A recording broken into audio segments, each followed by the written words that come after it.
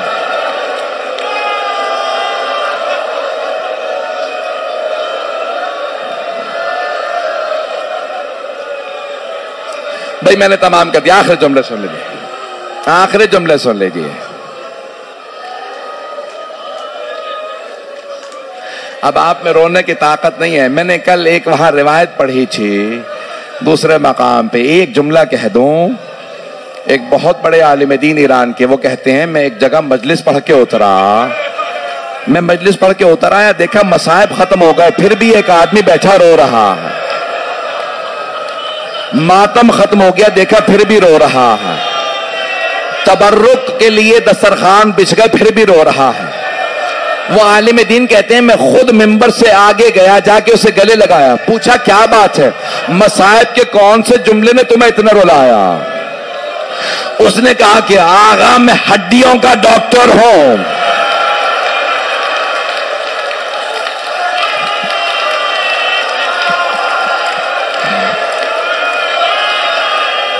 آغا میں ہڈیوں کا ڈاکٹر ہوں، اگر ہڈی ٹوٹ جائے جتنی دفعہ ہلے درد ہوتا،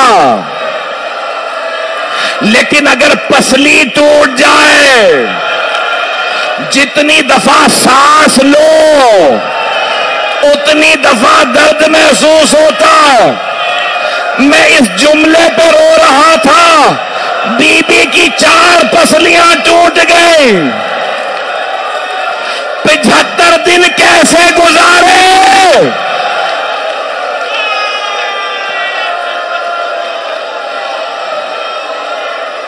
الا لعنت اللہ علی القوم الظالمین۔